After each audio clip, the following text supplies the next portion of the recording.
ತಾಯಿಯ ಪ್ರೀತಿ. ಈ ವಿಶ್ವದಲ್ಲಿ ಅತ್ಯಂತ ಪ್ರಿಯವಾದ ಹೆಸರು ಯಾವುದಾದರೂ ಇದ್ದರೆ ಅದು ತಾಯಿ. ಒಂದು ಜೀವಿ ದೇವರ ಮಡಿಲಿನಿಂದ ಹೊರಟು ಜಗತ್ತಿಗೆ ಬಂದಾಗ ಅದು ತಾಯಿಯ ಮಡಿಲಿನಲ್ಲಿ ತನ್ನನ್ನು ಕಂಡುಕೊಳ್ಳುತ್ತದೆ ಮತ್ತು ಅವನು ತಾಯಿಯನ್ನು ದೇವರ ರೂಪವೆಂದು ಪರಿಗಣಿಸುತ್ತಾನೆ. ಅದಕ್ಕಾಗಿಯೇ ಒಬ್ಬ ಕವಿ ಸುಂದರವಾಗಿ ಬರೆದಿದ್ದಾನೆ, ನಾವು ಅವನನ್ನು ಎಂದಿಗೂ ನೋಡಿಲ್ಲ.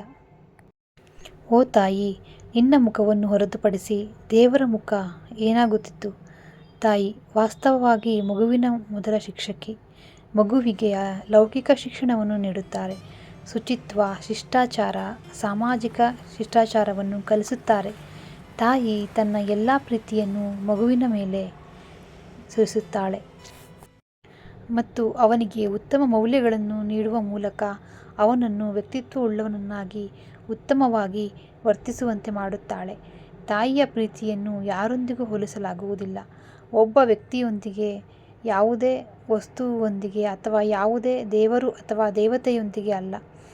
ಅವಳ ಪ್ರೀತಿಯ ವ್ಯಾಪ್ತಿಯು ಭೂಮಿ ಮತ್ತು ಆಕಾಶದ ವಿಸ್ತಾರಕ್ಕಿಂತ ಹೆಚ್ಚಾಗಿದೆ. ತಾಯಿಯ ಪ್ರೀತಿ ಮಗುವಿಗೆ ಸರಿಯಾದ ಮಾರ್ಗವನ್ನು ತೋರಿಸುವ ಸೂರ್ಯನ ಬೆಳಕಿನಂತೆ.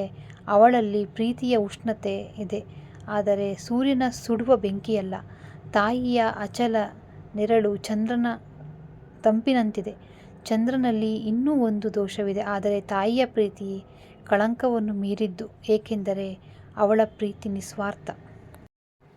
ಭಾವನೆಗಳಿಗಿಂತ ತುಂಬಿರುತ್ತದೆ. ಮಗು ಅನಾರೋಗ್ಯಕ್ಕೆ ಒಳಗಾದಾಗ ಅವಳು ಮಗುವನ್ನು ನೋಡಿಕೊಳ್ಳಲು ಇಡೀ ರಾತ್ರಿ ಎಚ್ಚರವಾಗಿರುತ್ತಾಳೆ. ಅವಳು ಸ್ವಂತ ಒದ್ದೆಯಾದ ಬಟ್ಟೆಯಲ್ಲಿ ಮಲಗುತ್ತಾಳೆ, ಆದರೆ ಮಗುವನ್ನು ಒಣ ಬಟ್ಟೆಯಲ್ಲಿ ಮಲಗಿಸುತ್ತಾಳೆ. ಅದಕ್ಕಾಗಿಯೇ ಅವಳು ಭೂಮಿಯಂತೆ ಸಹಿಷ್ಣುಳು ಎಂದು ಹೇಳಲಾಗುತ್ತದೆ. ಹಬ್ಬವಿದ್ದಾಗ ಎಲ್ಲರಿಗೂ ರಜೆಯಿರುತ್ತದೆ, ಆದರೆ ತಾಯಿಯಲ್ಲ. ಬದಲಿಗೆ ಆ ದಿನ ಅವಳಿಗೆ ಹೆಚ್ಚಿನ ಕೆಲಸವಿರುತ್ತದೆ. ತಾಯಿಯ ದೃಷ್ಟಿಯಲ್ಲಿ ಅವಳ ಮಗು ಪ್ರಪಂಚದ ಅತ್ಯಂತ ಸುಂದರ ಮಗು ಮತ್ತು ಅವಳು ಅವನಿಗಾಗಿ ಇಡೀ ಪ್ರಪಂಚದೊಂದಿಗೆ ಹೋರಾಡುತ್ತಾಳೆ. ಆಂತರಿಕ ಮಾತು, ಆಳವಾದ ಮಾತು.